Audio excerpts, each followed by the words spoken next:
It's time for Washington Shellfish Quest.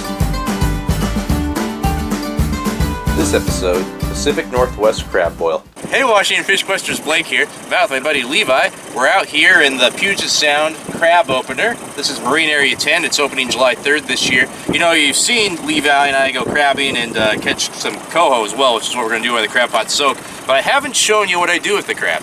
So I like to do a big kind of celebrational crab boil. Sometimes they're called a crab pot, kind of confusing though as far as, you know, a crab pot versus a thing you eat. But at any rate, so gonna put these crab pots in, let them soak, and maybe get a shot of us picking them up, and then I'm gonna show you how I like to put together a crab pot or a crab boil, a Pacific Northwest crab boil. Yeah. All right, let's see how we did. Oh heck yeah! Woo! Yeah. Oh. Well, very good. Let's go have a crab boil. It's the following day. It's actually the 4th of July, so if you hear any big explosions in the background, those are firecrackers and or works. I'm going to get the water boiling, and then I'll go over the ingredients list. Through no fault of my own, I can't find my proper big pot that actually has a strainer in it, which is nice. Probably a global conspiracy to hide that pot from me. So instead I'll be using my pressure canner, but it's also pretty good. So yeah, I guess I should mention that. I got about a pot that can hold about 10 quarts of water. Woo! Alright, there's about 10 quarts of water in there. I don't have that lid on. You know, like I say, it's a pressure canner, but I don't have that like tightened down because that'd be silly. So yeah, but it's warming up in there. Let's go look over the ingredients. Before I go over the ingredients here, I should talk about proportions. So if I was throwing a big event, I'd want to send everybody home after the feast with at least one half of a crab, and then like basically any of the fixins they wanted that were kind of the side items. But this is just for my family of 3. So this is what I would do for a family of 3. First ingredient you might guess is the crab themselves. As you can see, I've halved the crab, just like that, pre-cleaned them. You know, raw crab to go in there. I have 3 total crabs, so 6 halves. Over here, next is the shrimp, and this is filmed in 2022. You might notice the year on there. So these are Hood Canal spot shrimp, and these are Marine Area 10 crab. Actually, I take that back. There's 2 Marine Area 10 crab in this than 1 Hood Canal crab, so it'll be seeing its friends again. But at any rate, usually for the shrimp, I'd recommend actually using a fairly cheap shrimp, and maybe one that's already peeled, because it's going to be overpowered by all the seasoning and the different flavors in there. Whereas Hood Canal spot shrimp are basically like the sweetest poetry, you know, like they have a very delicate flavor and you don't want to ruin that. However, these were like back of the freezer shrimp that I just discovered. As you can see, there's 24 of them. And I'd say that's probably about on the low end. I don't want to have maybe 8 to 12 shrimp a person. So this will be basically 8 shrimp a person for those, you know, if we decide to eat all of our portion. But at any rate, the reason I'm doing it is because these are sort of freezer burnt but still usable. If they were pristine Hood Canal shrimp, I'd say go with a lower variety of shrimp. However, that does make this a very Pacific Northwest crab boil. Up next, I got some sausage. As you can see there, it's a little spicy from a local sausage place, so also very, you know, Washington, I guess.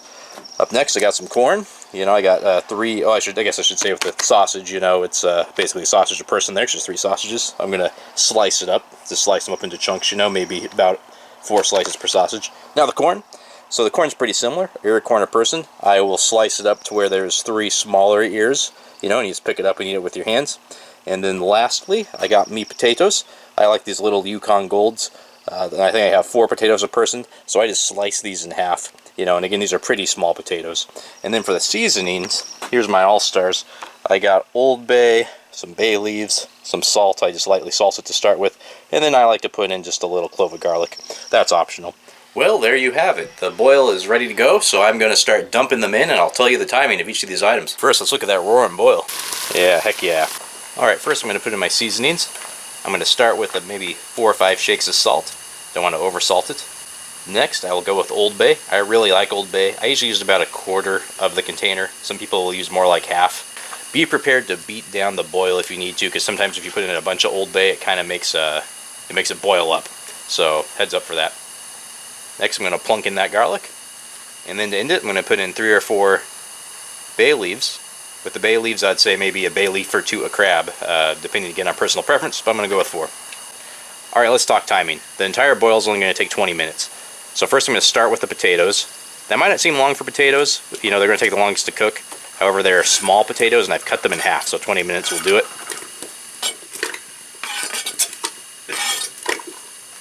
5 minutes after that, you can think about adding the crab. I like to do more like maybe 7 minutes after that, so the crab will have a total cook time of maybe 13 minutes. And I usually throw the sausage in at the exact same time.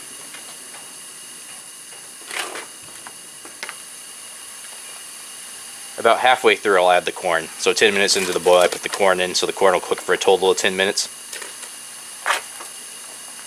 I came back and added a little more Old Bay just because I like to party.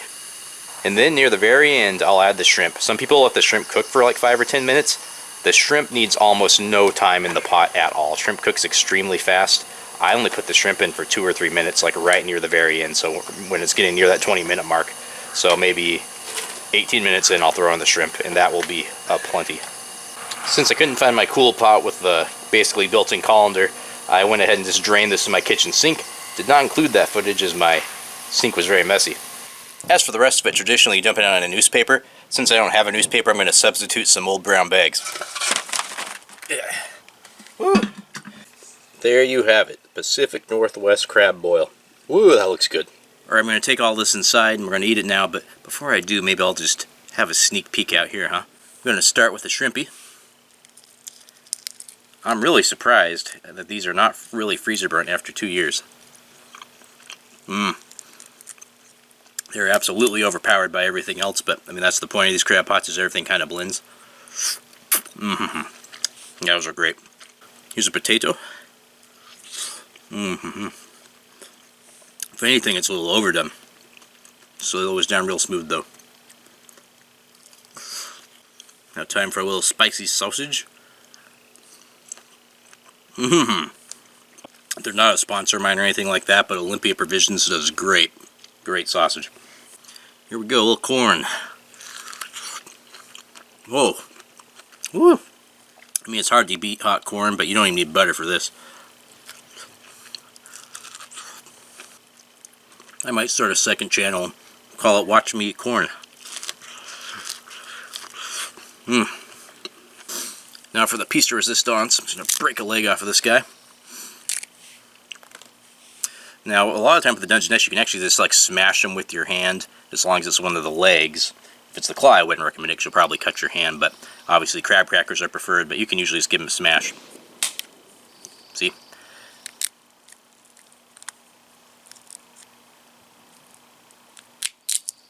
And that's a big part of the fun, is just eating it like you're a wild animal. No utensils or anything. Oh, that's some good crab. Holy smokes. Well, there you have it. I'm going to go just pig out. But that is a Pacific Northwest crab and shrimp boil. Real cool thing, if you're on the western seaboard, Alaska, BC, Washington, Oregon, California, you can get all this stuff in state. The potatoes, the corn, the crab, the shrimp, and the sausage. It's really cool being able to eat that locally, you know what I mean? So, at any rate, thanks so much. See you next time on Washington Fish Quest.